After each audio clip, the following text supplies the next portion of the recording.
The heavy rains may be over for a short time, but one community is dealing with the aftermath. 21Alive's Jen Danczak is here with some insight about the release of the Huntington Dam. Good evening, Jen.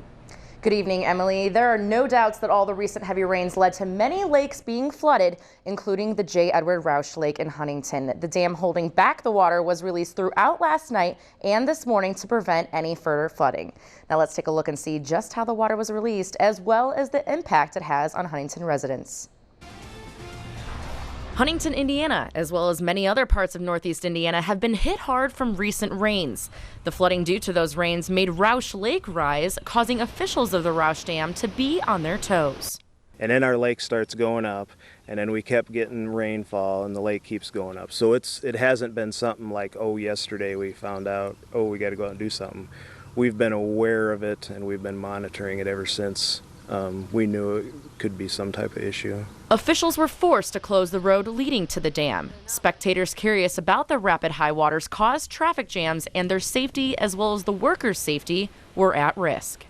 We had people that were coming and they were parking in front of our gates, and we had to get into areas to do our flood damage reduction mission. So we shut the top of the dam down so that we can do our job and we can keep the public safe, both by controlling the water level downstream and by not having any accidents on top of the dam.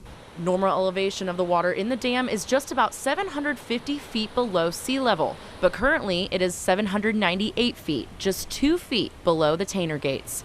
Last night, almost 7,000 cubic feet per second were released from the Rausch Dam, releasing tons of water from the lake through the small sluice gates. Did the release of the water cause any more flooding for downstream residents? The downstream rivers have gone down, which provided additional space for this water to go into. So we did not do any flooding. We didn't do any additional flooding that hadn't already been done before. Downstream resident Mike Kreider experienced flooding on his property from a previous release of the dam in 2003. They started opening the gates and it got within 20 feet of the back of my garage. If it gets that close up here again, I'm keeping the trailer hooked. And I don't know, if you see some fool on top of his house going down the river with a 2x4, that'd be me. Officials watch the lake and dam around the clock, making inspections and taking measurements of the water. With all of the water pressure against the structure, these measurements also give insight on the stability of the 47-year-old dam. We have no concerns on the stability of the dam. It's operating as it was designed to do. We're just monitoring everything to make sure that there's nothing that comes up with the dam that we're not keeping an eye on.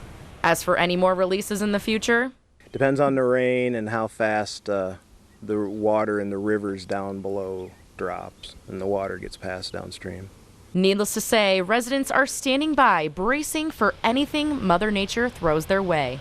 Good Lord's the only thing that's going to save what is or isn't. You can't change what's going to happen.